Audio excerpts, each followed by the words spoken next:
Hello and welcome to the Narrative Odyssey channel. Today I invite you on a journey to a place that stands perhaps more than ever at a crossroads, the Republic of Moldova. We are in the year 2025 and the question hanging over Chișinău and the entire region is this: will Moldova continue its European path or will it turn back to Russia? This is not just a question of foreign policy, it is a question of identity, security, economy, and even about the survival of the Moldovan state. For more than 30 years, Moldova has lived in a kind of pendulum swing between East and West. On the one hand, there is the Ruski Mir, the Russian world, with its historical, cultural, and energy influences. On the other hand, there is European Union, with the democratic values, money, projects, and promises of a more stable future. The presidential elections and the 2024 referendum have opened, at least theoretically, a window towards Europe. But nothing is certain. Everything depends on the parliamentary elections scheduled for September 28, 2025. 28 September, Moldovans will elect 101 deputies.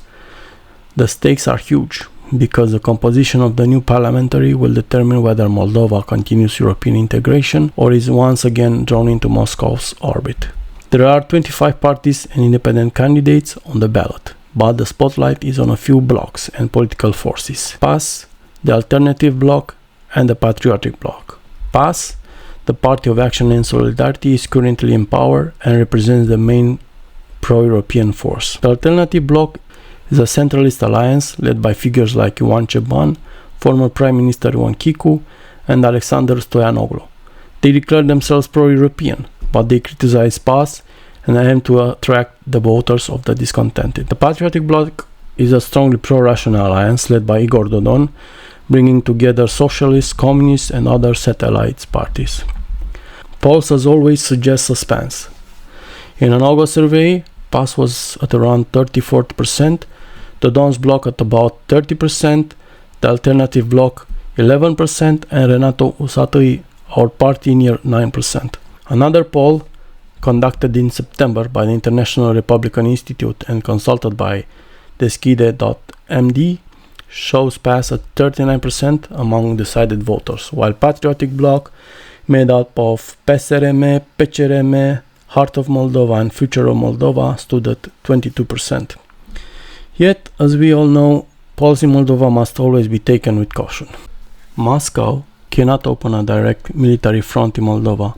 Its troops are tied up in Ukraine and geographically, Moldova shares no border with the Russian Federation. But that does not mean the Kremlin is idle. On the contrary, it has shifted to hybrid warfare. Through televisions, websites, and social media, it spreads anti-EU and anti-NATO narratives. Throughout Transnistria, it keeps troops on Moldovan soil, undermining the country's path toward EU and NATO integration. Through energy, it blackmailed Chișinău for years, though Moldova has gradually freed itself with Romania's help. Through the Orthodox Church, under Moscow authority, it promotes anti-Western discourse. Another key tool is the network of Ilan Shor. The fugitive politician, now in Russia, coordinates online campaigns using thousands of fake accounts on TikTok and Facebook. Journalists from Ziarul de Gardă have documented how members of these networks openly admit that money flows directly from Moscow. And they are not talking about small amounts. It is estimated that Russia has allocated hundreds of millions of dollars to destabilize Moldova and to buy voters. Part of that money disappears along the way, with local leaders pocketing a share and handing out much less to protesters than promised. But the Kremlin's intention remains clear. Moldova must be pulled back into its spheres of influence. On the other side, the European Union and Romania are investigating heavily to anchor Moldova to the West. Between 2014 and 2020, the EU gave Moldova over 500 million euros in grants and another 200 million in favorable loans. Since 2021, more than €1 billion have been added. In 2024, Brussels announced a new package of nearly €2 billion for infrastructure, energy, refugees, and economic development. Romania is even more directly involved. It has financed kindergartens, schools, hospitals, and roads, built the Iași-Chișinău gas pipeline, provided energy when Moscow cut off supplies, and donated ambulances and vaccines. For Bucharest, the stakes are obvious. If Moldova falls, Russia reaches Romania's border. Transnistria becomes a military outpost, and the security of the Danube and the Black Sea comes under threat. If the Moldovans vote for the West, the road to the EU will continue. Difficult and full of obstacles, but with the promises that once firmly on the European track, Moldova could become a functional democracy, a stable and modern country.